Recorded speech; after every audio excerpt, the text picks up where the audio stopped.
Hello বন্ধুরা, welcome to আরকে sports. আশা করি তোমরা সবাই সুস্থ ও ভালো আছো। তো এই ভিডিওতে কিছু আপডেটস রয়েছে যেগুলো এক এক করে ভিডিওতে শেয়ার করব, তাই একটু স্কিপ না করে এই ভিডিওটা শেষ অবধি দেখতে থাকো এবং এই চ্যানেলে প্রথমবার এসে থাকলে চ্যানেলটিকে তোমরা সাবস্ক্রাইব করে নিও। তো সেই ক্ষেত্রে বন্ধুরা প্রথম যে খবরটা দেব সেটা হচ্ছে মোহনবাগান দলের যে সমস্ত ফুটবলাররা এশিয়ান কাপ খেলার জন্য জাতীয় দলের শিবিরে ছিলেন বা গেছিলেন, সেই সমস্ত প্লেয়াররা কবে প্র্যাকটিসে যোগদান করবে। তো দেখো, দুদিন আগেই সমস্ত প্লেয়াররা ভারতে চলে এসেছেন এবং কিছু কিছু প্লেয়াররা সুপার কাপেও খেলেছে, যেরকম মুম্বাই সিটি এফসি দলের হয়ে খেলেছেন কিছু প্লেয়াররা, এবং ইস্টবেঙ্গল দলের হয়েও নাওরেম মহেশ সিং, লালচুং নোঙ্গা এরাও কিন্তু জয়েন করে নিয়েছে। তো সব প্লেয়ারাই ভারতে চলে এসেছেন এবং যা খবর রয়েছে মোহনবাগান দলে যে সমস্ত ফুটবলাররা গেছিলেন তারা কিন্তু কলকাতায় আজকে পৌঁছে গেছেন।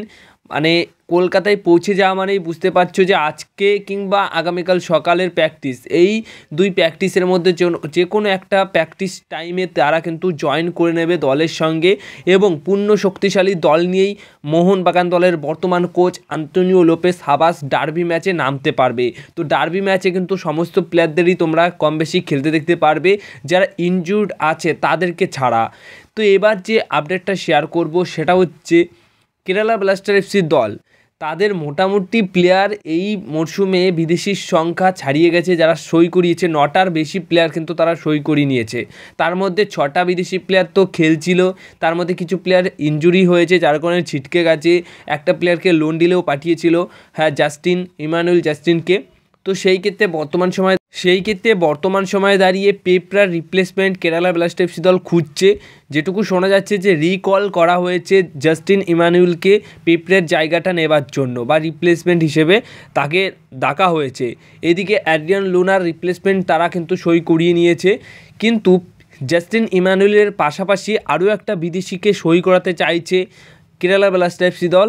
হ্যাঁ, 28 বছর বয়সী অস্ট্রেলিয়ান রাইট ব্যাক পজিশনের প্লেয়ার গিথিন জনস, তিনি কিন্তু দুর্দান্ত একজন প্লেয়ার। তো এই প্লেয়ারটিকে নিতে চাইছে কেরালা ব্লাস্টার এফসি দল। এবার কার বদলে নেবে, মানে পেপরার রিপ্লেসমেন্ট কি এই প্লেয়ারটি হবে নাকি অন্য কোনো বিদেশিকে ছেড়ে দিয়ে তার বদলে এই প্লেয়ারটিকে নেবে, সেটাই কিন্তু বড়সড় আর কি প্রশ্ন রয়েছে। তো এই প্লেয়ারটিকে নিয়ে বর্তমান সময়ে দাঁড়িয়ে কথাবার্তা বলছে বা রিউমার কিন্তু এই মুহূর্তে রয়েছে। তো খুব তাড়াতাড়ি আপডেট আসবে, অবশ্যই সেই আপডেটটা কিন্তু পরবর্তী সময়ে জানিয়ে দেবো। এবার সবশেষে যে বিষয়টা শেয়ার করব, মোহনবাগান দল এই ট্রান্সফার উইন্ডোতে কোনোরকম ডোমেস্টিক সাইনিং করতে চাইছেন না বা করছেন না বলেই খবর রয়েছে। বিদেশির ক্ষেত্রে 50-50 চান্সেস এখনও অবধি রয়েছে, কারণ 31শে জানুয়ারি অবধি তাদের সময় রয়েছে হাতে। তাই যে কোনো সময় যে কোনো সিদ্ধান্ত এসে একটা বিদেশি প্লেয়ার আসতেই পারে। এবার ডোমেস্টিক সাইনিং বলতে মোটামুটি মোহনবাগান দল কিন্তু কোনোরকম ভারতীয় প্লেয়ার তো সই করাতে চাইছে না এই উইন্টার ট্রান্সফার উইন্ডোতে, কিন্তু সামার ট্রান্সফার উইন্ডোতে নতুন কোচের কথা অনুযায়ী এবং ম্যানেজমেন্টেরও ইচ্ছা রয়েছে এই বিষয়টা নিয়ে, তারা বর্তমান সময়ে দাঁড়িয়ে ন্যাশনাল টিমে খেলা 2 তারকা ভারতীয় প্লেয়ারকে সই করাতে চাইছে।